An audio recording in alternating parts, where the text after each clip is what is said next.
Ekitongole kya Kichunguro Angel Center kikwatanise n'ekya One World Strong Foundation nibo batongwezeho Resilience Center mu district ya Kasese erije kuba nehwera abatora bateganisibweho ubwo abahekera ba ADF batahirira ishomero rya Mpondwe rubiriha abateganisibwe obahabaho kurwanagana hagati y'obusinga bwa Rwenzoro n'abebyo kwerinda na nabasisikarirwe ibintu byabo ubwo mugera gwa Nyamwamba guboga.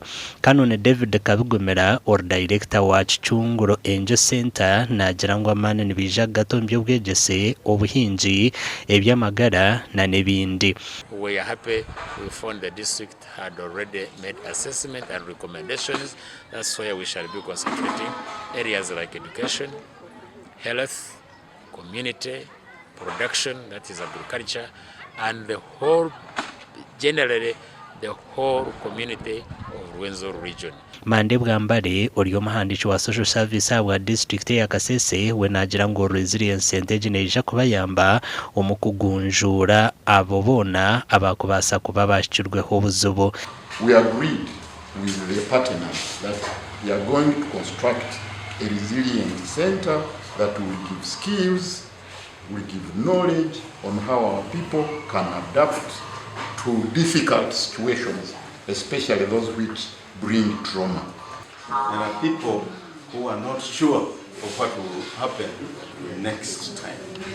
And so we thank God that God is using all these various facilities and friends to bring us together. And I'm sure that ideas will come which will be able to help other people. I'm very happy to see that you have touched on more, especially on education and health, which NRM government is focusing on. Thank you very much.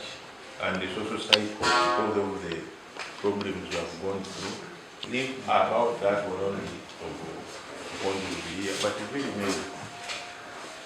So with that, I thank you very much. Abebembeza bashikire aha mwanya ogwo borekera kushemererwa kw'amani okugira ngo abatura n'abakuganyirwa mu purogyekiti amakuru agagasha kwa Gilbert Mahanguzi.